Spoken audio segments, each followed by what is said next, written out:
That's Tony Hancock in. Hancock's half-half.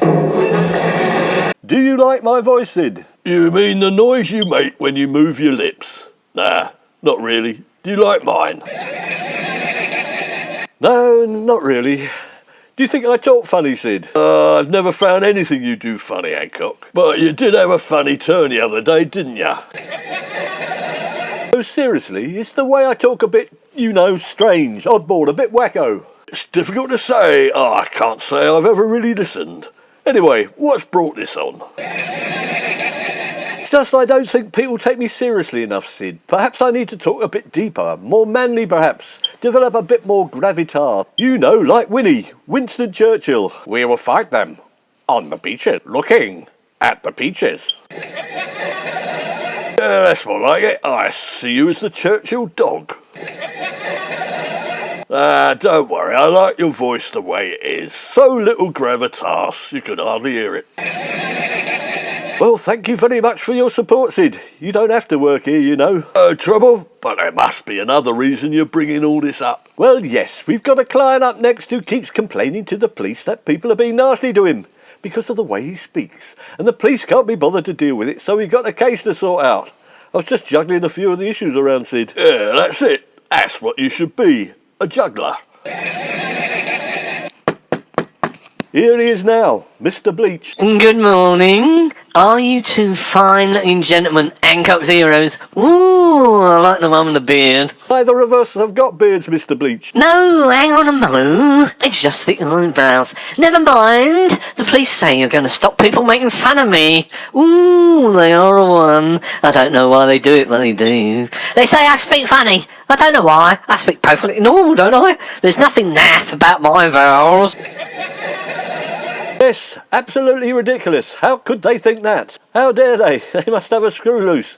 The way to deal with things like this, Mr. Bleach, is just ignore them. OK, thanks very much. Close the door on your way out. No, I'm not going. It's an injustice. I'm just not going to walk away. They made it illegal. No, not that. The other one. It's called glottophobia. You can't discriminate against people's accents anymore. You don't think I'm being too PC, do you? I'm not into cancel culture, you know, although I have got a cancel house. I got it off Margaret Thatcher back in the day. Hang on a minute, we're trying to see both sides of this. How would you describe your voice, Mr. Bleach? That's it, Mr. Bleach, but you can call me Sandy. Well, apropos my voice, I would describe it as rather ordinary, mundane even, unexceptional, run-of-the-mill. I'm very down-to-earth, you know, no flights of fancy or nothing airy-fairy like that. No affectations, I play with a straight bat. Not cricket, of course, if you get my drift, silly game. Mundane it may be to your ear, Mr. Bleach, but can't you distinguish even a tiny inflection here and there? Nothing different about the tone, frequency, harmonic structure or intensity that twists your voice outside the range of the norm. No, not really. I speak the Queen's English like everyone else. I could be on the BBC with Naga Manchetti. Oh, we'd be real chums, we would. Don't get us wrong, Mr. Bleach. We're not here to blame or change you. But what do people say about your accent? They just say silly things like, you don't half speak funny. Does it take a lot of practice speaking like that? Oh, you ain't from around here, are you? Horrible they are. Wicked. As a matter of interest, Mr. Bleach, where are you from? Sutton. Do you know it? Just round the corner. I've got a cosy little beard, I tear. There's just me. No one else will have me. Sad, isn't it? Sutton, of course we do. They all talk a bit, you know, that way. You cross an invisible line, don't you, between Cheam and Sutton? And it's like you entered another country. We're much posher here, of course. You know, landed gentry as opposed to working class. Oh no! Stop it! Stop messing about! Are you making fun of me? What do you mean? Are you saying I sound like I'm from another country, an immigrant in my own land? Are you saying I'm not Polish or something? You think I'm common, don't you? Don't you? Don't get us wrong, Mr. Bleach, not at all. Some of our best friends come from Sutton. I love having a chat. Their voices with a bit of Cornish, some Norfolk, perhaps with a touch of German in them. Lovely. Yes, that's quite accurate, now you kind of mention it. Oh, who do you know there? Give me some names of your friends. I might drop round and chat them up. Yeah, I'm sure they'd love a chat.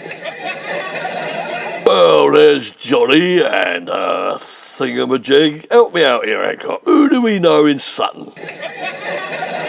Yes, well, Tony Hancock. Don't be daft, that's you. You are making fun of me. I'm not here to be your laughing stock. I've been laughed at by better people than you, mark my word. Mark your words. Yes, Mr. Bleach, they're getting 3 out of 10 at the moment.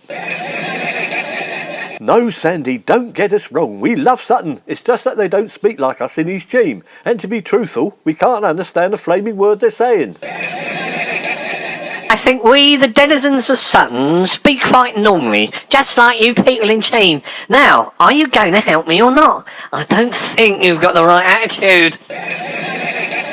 Of course, we're always ready to help out, even the most blighted individual. So, let's get down to brass tacks. Are there any people in particular who are making your life difficult, that are mocking you because of your accent? Well, there is this lady down the road in Carshalton who is particularly horrible to me. Right, I'll just make a note. What's her name? Her name is Sadie James. She's a miss. I don't think anybody could be bothered to marry her, as she's so flaming ugly.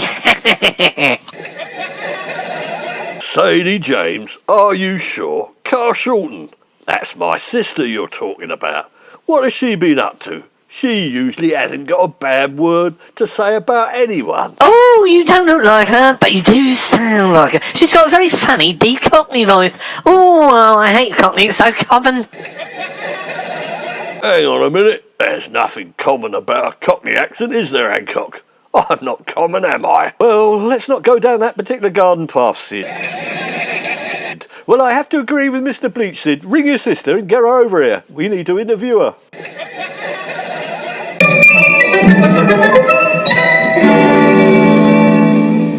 Hello, Sid. What's this all about?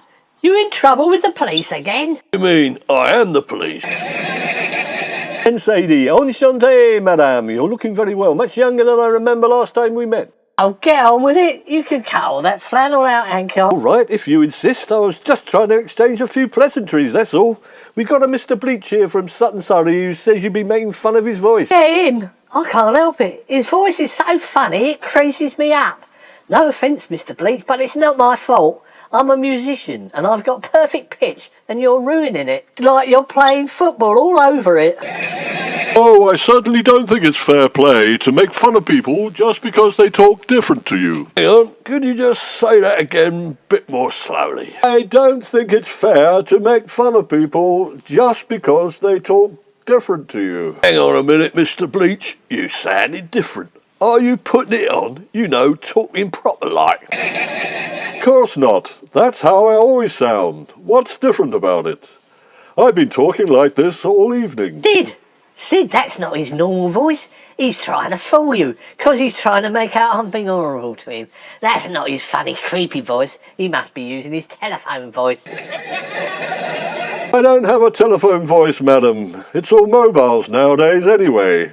It would look a bit stupid, wouldn't it, walking down the high street, pretending to be posh? Stop it. Go back to being normal. You're making me look a fool. You know, sort of posh, with a bit of commoners muck thrown in as well. Like you come from a broken home. You mean he speaks with a plum in his mouth? One that's gone off? Yes, a sort of rotten plum in his mouth and one stuck up his nose as well. Go on. Speak to us like you were earlier. We can't help you if you keep altering your voice. I am speaking the same. I keep telling you, what do you think I am, a ventriloquist or something? Have you got something wrong with your hearing? That could be it. You're not a ventriloquist, are you? Just one small matter. Where's the dummy you brought in earlier? Of course I'm not a ventriloquist. I work in the clothes department of Freedom Hardy and Willis. A perfectly respectable occupation. I am a bespoke tailor. Well, could you kindly be bespoken like you were before? Pardon me for nitpicking, but it seems you've got two different voices, Mr. Bleach. Mr. Bleach, you say? Who's he? I'm Mr. Jackson. But you said your name was Sandy Bleach. Oh, don't be daft. Who ever heard of such nonsense? No, I never said that. That's not my name. Never heard of him. If you don't stop telling lies, I'll report you to the police. Now, look here, mate. We are the police. I don't know, Sid. It must be another fella. This isn't Bleach, it's another geezer altogether. Oh, Sadie, you've had a change of heart. You don't think Mr. Bleach here, I mean Mr. Jackson, talks funny? Nah, not at all. Not the way he's talking now. I quite like it. Oh, under the current regime, you wouldn't make fun of him for the way he speaks? Nah, not now. It's quite normal. There you are, Mr. Jackson. Problem solved. Sadie likes you. You're off the hook. We're all friends now. Well, that's as maybe, but I can't stand her Cockney voice. Will you tell her to shut up? Now, hang on there, Mr. Jackson. You can't go talking to my sister like that. I can. I just have, haven't I? Wait, let me handle this, Sid. It looks to me like you've got a nasty case of glottophobia, Mr. Jackson. What's that when it's at home? Now you're talking daft as well. I'm going to have to arrest you, Mr. Jackson, and charge you with an hate crime, vis-a-vis making offensive remarks about Mrs. James' voice. Well, really, old chap. Ooh, I feel faint. Wait a minute, I think I've just had a funny turn. You've been getting me all into tears, that's what's the matter. I don't know who I am, I don't know whether I'm coming or going. Help me out there, Sid. I don't know who I'm charging, and I don't know what I'm charging them with. No chance. It's all yours, Hancock.